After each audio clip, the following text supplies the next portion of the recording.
you're watching Tulip Swift. Today is a wrap-up video, but I didn't do a February one, which you may have noticed because I had a very dramatic January frustrated wrap-up of stupid free books that are addicting but are so crap. Yeah, so then February I didn't do a wrap-up because I only finished one book. I read so many books, but only one of them was completely finished that I could talk about, so I was like, you know, I'm just gonna move that to the March wrap-up, and I read a decent amount of books in March, and I'm actually filming this during March. I usually film it like halfway into the next month. This is progress, guys.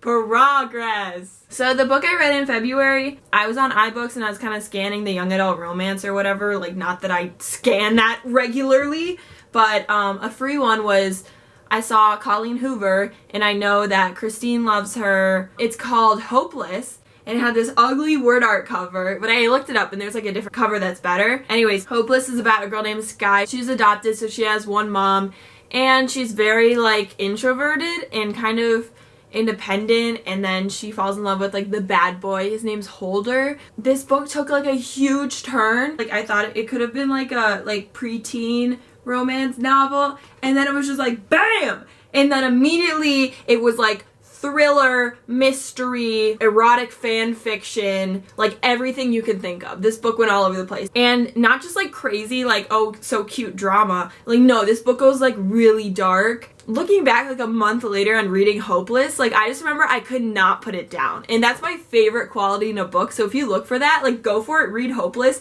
if you are of age.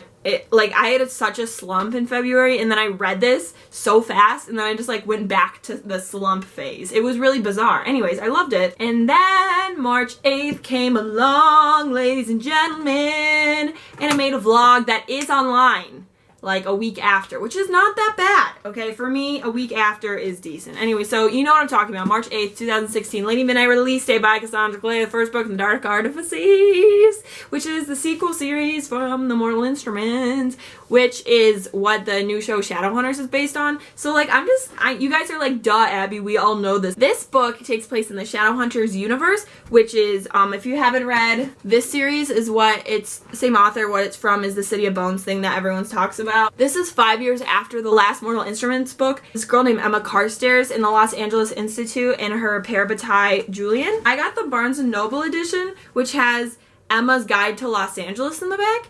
And if you're really interested in Los Angeles, it's really just like Cassandra Clare talking about how she grew up there and how it relates to Emma's story.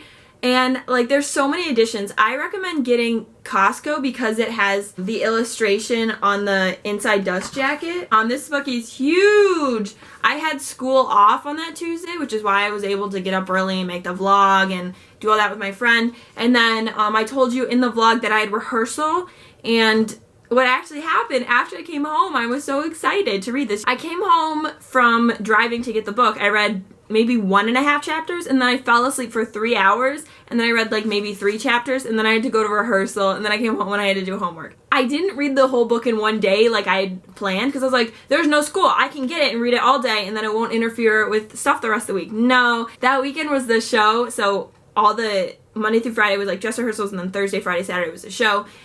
And I was reading the book during that time. It was crazy. It was absolutely insane, and that's when I was reading. The second book I read in March, Attachments, was adorable, as any Rainbow Rowell book was. I'm pretty sure it's her first book. It's an adult book. It's not young adult. I listened to the audiobook in my car. It follows this guy named Lincoln who has only had one serious girlfriend. He's just trying to get his life together. He has this weird internet security job where he is basically filing through other people's emails. This one woman has these very hilarious emails with her friends, so he keeps reading those even though he knows that he shouldn't and they're none of his business, and he gets very interested in this woman that he's never met. The book felt very slow. Like, I gave it 4 out of 5 because the suspense went on for too long, and I don't usually say that. Alright, the last book I finished in March, An Ordinary Man by Paul Rusesabagina. I read this for English class, and it was so intense. It's an autobiography, and it's short, but it seems like long book because there's a lot. Hotel Rwanda is a movie that you may have heard of. The Rwandan genocide happened in the 90s and a lot of people don't even know about it or talk about it, and I actually am just starting to hear about it from this in class. So you get Paul's autobiography and what he did to save so many people in his hotel. So I hope you enjoy this new angle of my bedroom. And thanks for watching. Bye!